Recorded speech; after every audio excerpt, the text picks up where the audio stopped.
ఒక ఉన్నతమైన స్థానము దేవుడు దావీదుకి ఇచ్చాడు. అంత ఉన్నతమైన స్థానములు ఉండి కూడా దావీదు దేనికోసం చూస్తున్నాడంటే దేవుని మాట కొరకు ఎదురు చూస్తున్నాడు. దేవా, నువ్వు మౌనముగా ఉంటే కనుక నేను సమాధిలోకి వెళ్ళిపోతున్న వాడిని అయిపోతాను ప్రభువా. నువ్వు మౌనముగా ఉండొద్దు, నువ్వు నాతో మాట్లాడాలి. నువ్వు మాట్లాడితేనే నేను జీవిస్తగలుగుతాను ప్రభువా. నువ్వు మాట్లాడితేనే బ్రతకగలుగుతాను ప్రభువా. నువ్వు మాట్లాడకపోతే కనుక నేను సమాధికి వెళ్ళిపోతున్న వాడు అయిపోతాను.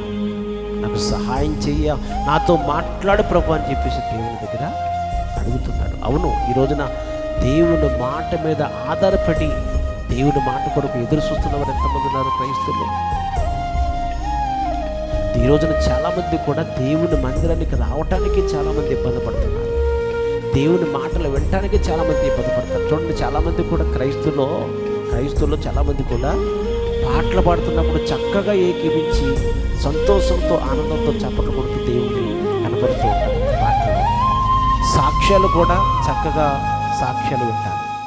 అలాగే మరి స్తుత్యార్థనలో కూడా చక్కగా ప్రతి విషయంలో కూడా ఏకీపించి ముందుకు కొనసాగుతారు. కానీ దేవుని యొక్క మాట అంటే దేవుని మాట్లాడే సమయం వచ్చేటప్పటికి మాత్రం నిర్లక్షణ, అశ్రద్ధ,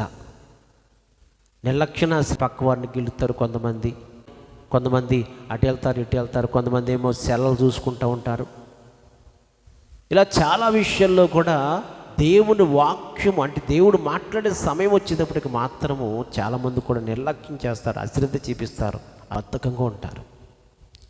నా ప్రియ సహోదరి సోదరుడా, నీవు దేవునికి సహాయముతోనూ దేవునికి ఆశీర్వాదకరమైన జీవితాన్ని నువ్వు పొందుకోవాలంటే కనుక నువ్వు దేవుని మాటల కొరకు నువ్వు ఎదురు చూస్తూ ఉండాలి.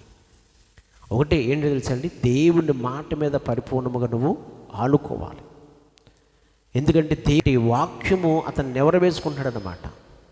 వాక్యము నెవరవేసుకుంటూ వాక్యము కొరకు ఆకలితో ఉన్నాడు. దేని స్తోత్ర. అతను ఎప్పుడైతే మనం ఉంటామో, ఎప్పుడైతే దేవుని మాట కొరకు దేవుని యొక్క ఆ మాట కొరకు ఎప్పుడైతే మనం ఎదురు చూస్తామో అన్ని విషయాల్లో పరిశుద్ధాత్మ దేవుడు మనకు సహాయము చేస్తాడు. మాటే ఆయన మాటలు ఆయన మాటలు వినకపోయినా, ఆయన మాటల విషయంలో నిర్లక్ష్యం చేసిన, ఆయన మాటల విషయంలో అశ్రద్ధ చూపించిన, మనం జీవిస్తామన్న పేరు మాత్రమే కానీ మనం మృతులుగా ఉంటాం అన్నమాట. మృతులుగా ఉంటాం అంటే పేరుకి మాత్రమే దేవునికి సందులో ఒక వ్యక్తులుగా ఉంటాము తప్ప జీవించేవారుగా ఉంటాం. దేని శుద్ధి జీవించిన వారికి ఏమాత్రం కూడా మనము ఉండలేం.